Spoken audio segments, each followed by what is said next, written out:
Poland storms into the war, not hesitating to head straight to the front lines. The skies over Ukraine are turning into a deadly trap for Russian missiles. Zelensky deals a blow to the Kremlin. New sanctions are tearing apart the Russian fleet and propaganda. Russia is in panic. The An-22 has crashed and civilian airliners are crashing 4 times more often. The world stands with Ukraine. New Zealand and Australia are funding American weapons for Ukraine. The Czech Republic bursts in with a mega missile. Strikes on the occupiers' military targets are guaranteed. I'll share all the details in just a moment. Hello, I am Victoria Panchenko, and here are the latest events. A sensation that is shaking the information field. Poland is preparing to hand over its MiG-29 aircraft to Ukraine. These Iron Birds are being decommissioned in Poland, but they are still in good combat condition. This was announced by the country's general staff. We inform you that negotiations with Ukraine regarding the transfer of MiG-29 aircraft are ongoing. The transfer of the aircraft is due to them reaching the end of their service life and the lack of prospects for their further modernization in the Polish armed forces. Warsaw emphasizes a final decision has not been made. Decision maturing, direction clear. Support for Ukraine and strengthening NATO's eastern flank remain priorities. Decommissioned MiGs will be replaced by F-16s and FA-50s. At the same time, negotiations with Ukraine regarding the transfer of the aircraft are ongoing. These concern providing Poland with certain technologies, drones and missiles. The goal is not only to compensate Poland for the lost equipment, but above all, to acquire and jointly develop new defense and industrial competencies. Notably, against this backdrop, Zelensky announced the strengthening of Ukraine's combat aviation. He noted that the details of the deliveries are not being disclosed at this time, but the Ukrainian sky is receiving more and more protection. Today, our combat aviation has been strengthened. Thank you. The details are not public yet, but we are constantly adding strength in the sky. In addition, the president of Ukraine revealed details about strengthening sanctions pressure on Russia. Today, there is an additional sanctions measure in Europe. There will be more sanctions against Russian tankers, against the entire infrastructure and transportation of Russian oil. And that is the right thing to do. In December, Ukraine will also present its own package of sanctions against the tanker fleet working for the war, and we will extend this pressure in joint formats with our partners. There will also be new steps taken against Russian propagandists.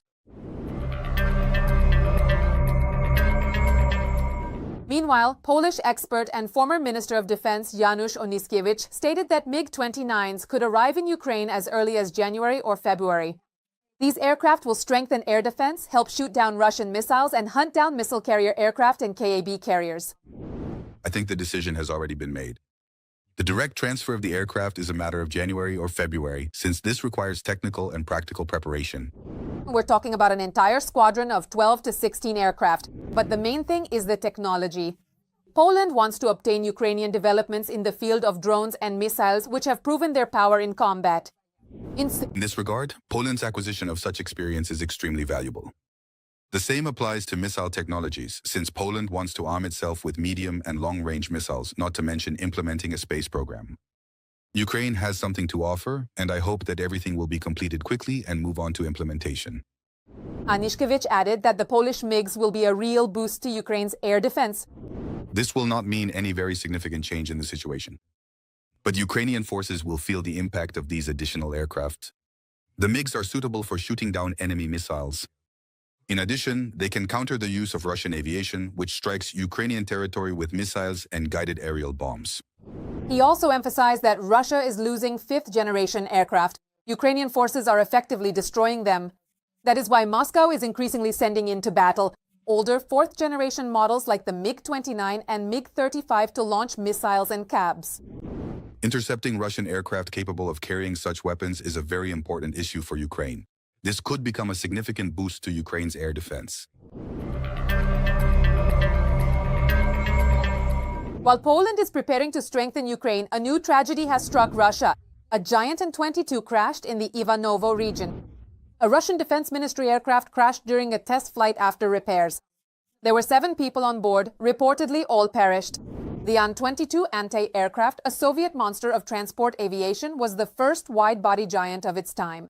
It was created in the 1960s. Huge, heavy, designed to transport equipment and paratroopers. But problems in Russian aviation are only getting worse. The number of civilian airliner accidents in Russia has quadrupled. More than 800 incidents in a year. Sanctions are strangling Putin's aircraft fleet. Russia is rapidly heading toward a full-scale airplane disaster. They've flown themselves into the ground. Russian civil aviation is visibly deteriorating. I doubt I can add anything here. From January to the end of November 2025, the number of incidents involving Russian airline planes increased by about 4 times compared to the same period in 2024. I've always said, Vitaly Gennadiyevich, you can back me up on this, that we need to pay more attention to procurement of domestic equipment. If we had done this in previous years, maybe things would be a bit easier now. During this time, over 800 cases of malfunctions were recorded in the country, which led to flight cancellations or emergency interruptions. Whereas during the same period in 2024, there were no more than 200 such incidents.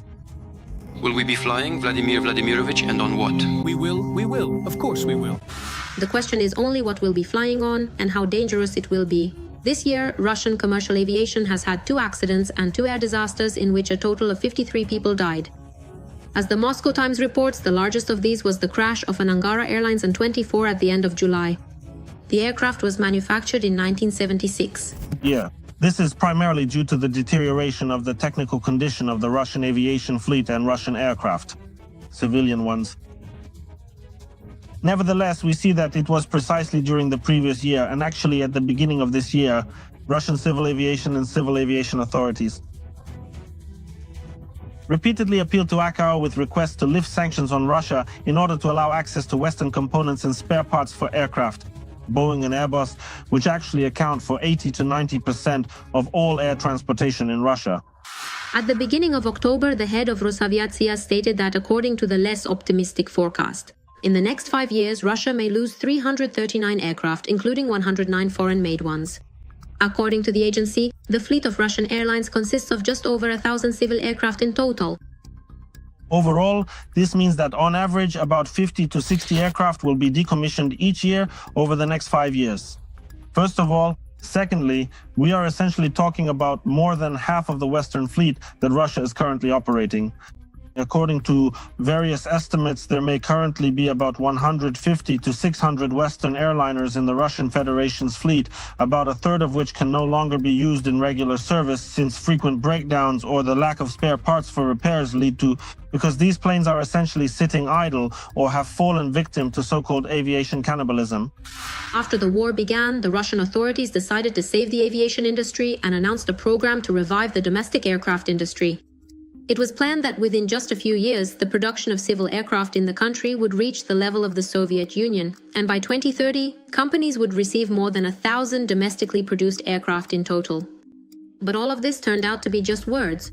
At the beginning of 2025, the government decided to cut the aircraft production plan by 1.5 times.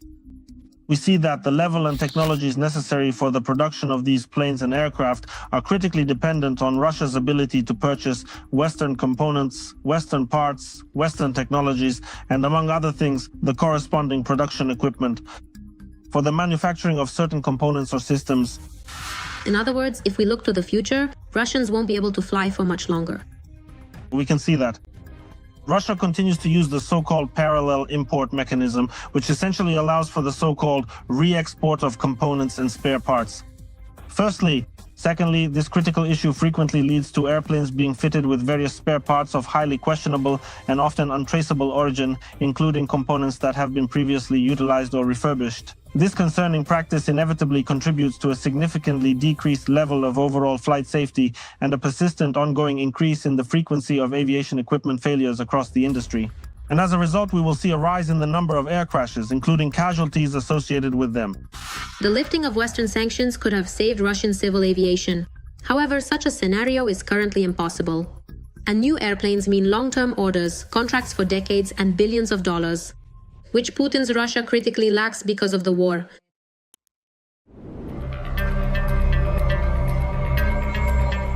Meanwhile, New Zealand and Australia are joining the Pearly Initiative and starting to finance the purchase of American weapons for Ukraine.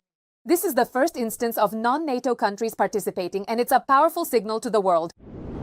NATO has confirmed its readiness to increase assistance to Kyiv.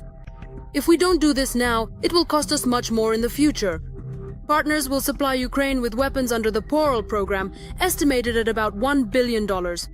About $1 billion in additional support has been confirmed by our allies to support our army through the PORL program. 5 more countries have announced this as well.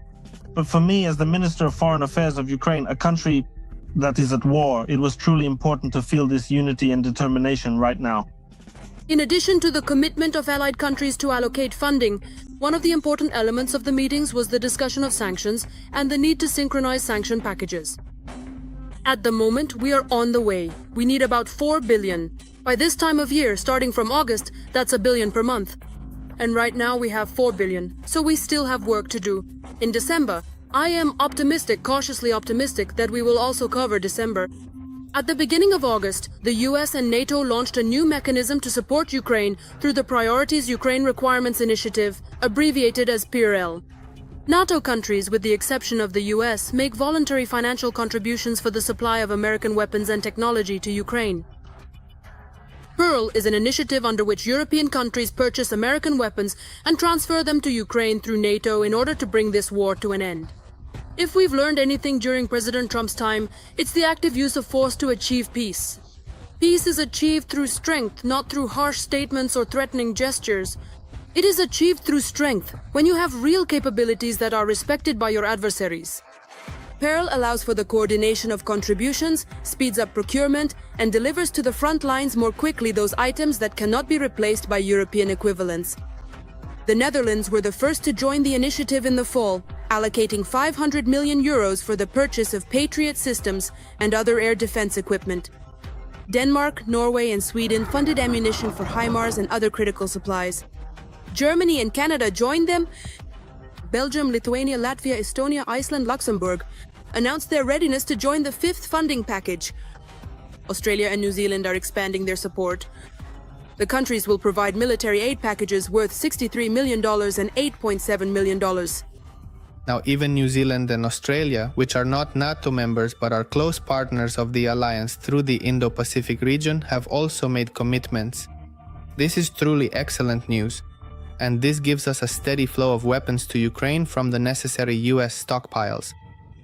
While allies are joining in to help Ukraine, Italy has decided to withdraw from the PERL program. It would be premature to participate in the NATO program for purchasing American weapons for Ukraine in light of the ongoing peace negotiations.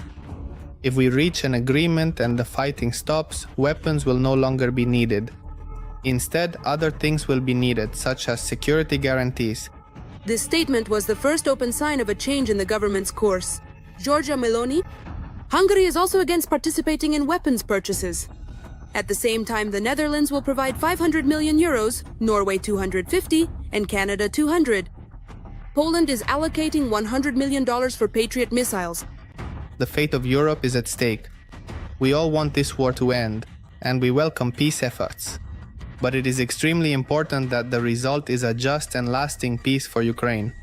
Germany has not remained on the sidelines either. Germany has not remained on the sidelines either. All this money will be spent on armaments for Ukraine. The federal government is very proud that, together with our friends in Poland and Norway, we are able to put together another large package that is necessary to support Ukraine. $500 million is a significant amount. Germany is providing 200 million of that. Let us recall that in the first 2 military aid packages for Ukraine, the packages included missiles for the Patriot air defense system and the HIMARS multiple launch rocket system, which helped our defenders on the battlefield and protected Ukrainian cities from Russian missiles. Ukraine has requested an additional 1 billion euros for the winter period to compensate for the reduction in supplies from the United States in previous months. PERL remains one of the key mechanisms for assisting Ukraine, but its future directly depends on the political decisions of the Allies and the progress of ceasefire negotiations.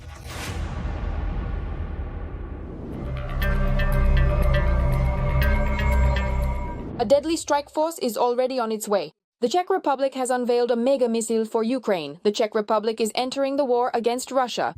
Western weapons are ready to tear the enemy to pieces. Strikes deep into Russia are guaranteed. You can find all the details in the report. The Czech company LPP developed the new Narval cruise missile as early as January-February 2026. The Narval will be tested under combat conditions in Ukraine, and mass production in the Czech Republic is already scheduled to begin in March. What else can be said about this missile? If we have a combination of cruise missiles like the Flamingo, Narval and others, I think things won't go very well for the Russians in the new year. According to Defense Express analysts, the Narval is capable of striking targets at a range of up to 680 kilometers. That's more than enough to strike Moscow and the Russian strategic bomber base at Engels. So what is known at this point? It is currently known that this missile will have a range of 650 to 700 kilometers. It is known that it is about 4 meters long and that its warhead is quite substantial. It's 4 meters long, has good aerodynamics, but its total weight is about 260 kilograms. So the warhead will be about the same as the Shahed, 40 to 50 kilograms, no more. It is capable of flying, as I said, 680 to 700 kilometers. And it has its own navigation system, which is not significantly affected by electronic warfare. Radim Petrash, co-owner of LPP, explains that ideally the Narvals should be part of a larger ecosystem. We want to come up with something that will work in a disrupted environment. We'll send in 10 or 20 of our basic 40-kilogram drones to suppress the enemy's air defenses. At that very moment, 2 Narvals will quickly fly over them, and above them, another pair of invisible ones. Therefore, considering that the Narval is part of a system, it can be assumed that along with it, the Ukrainian armed forces may also receive the stealth drone Night-Rite Stealth and the MTS drone. I'm not surprised that such missiles are appearing. I'm not surprised that they're appearing in the Czech Republic. I'm absolutely not surprised that the private sector is significantly more effective than state enterprises. And I hope that this missile will be able to cause a lot of trouble for the Russians. Moreover, the Czech Republic claims that this is a specific ecosystem, meaning there will not only be a cruise missile, but also drones. And while the Czech Republic is preparing to test its missile in Ukraine, Norway is planning to purchase a ground-launched missile with a range of 500 kilometers. the EU says, we're going to build a drone wall. And Norway says, I'll do my own thing, don't worry about it, they'll handle theirs. Because it's a very wealthy country, they have a lot of money. And now they've announced this program saying that they will either develop, purchase, or perhaps jointly produce medium-range missiles, specifically with the goal of being able to reach Murmansk and maybe even Moscow. Meanwhile, the so-called parade of national projects for the production of long-range weapons has begun in the EU. The Netherlands is urging its own developers to provide an alternative to the Tomahawk within 3 months. The requirements for range and warhead weight have been announced. Sweden wants to acquire long-range missiles with a 2,000-kilometer range against Russia by 2030 because there is an emergency situation. Will it reach Moscow? France wants to develop a ballistic missile with a range of 1,000 kilometers. While currently only 3 European countries have real means to strike at distances over 1,000 kilometers. These are the United Kingdom, which has American Tomahawk missiles and American Trident ballistic missiles for submarines in service. France, with its own MDCN cruise missiles and M51 ballistic missiles. And Ukraine with the already operational long-range Neptune and Flamingo missiles. Moreover, among these 3 countries, only Ukraine has real combat experience using long-range strike weapons against Russia.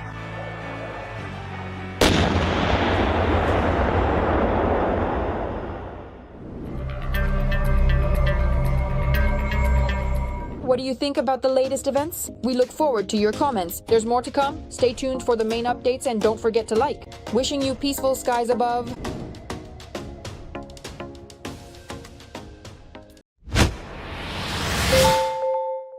Zelensky needs to be realistic. That's exactly how Trump once again decided to start the conversation about the necessity of holding elections in Ukraine.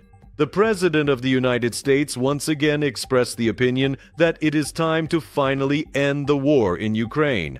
And for more details, check out our report. You're watching the Glavred channel, and I'm your host, Yevhen Serov. Like this video and subscribe to the channel. The President of the United States, Donald Trump, once again spoke about the need to hold elections in Ukraine. This was reported by the publication Clash Report. Zelensky needs to be realistic. I'm surprised at how long it's been since Ukraine last held elections, he said. According to him, supposedly 82% of Ukrainians are demanding a peace agreement with Russia.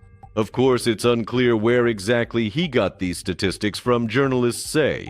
They want an agreement to be reached. I understand that. They are losing thousands and thousands of people every week. They want this to finally end, Trump stated.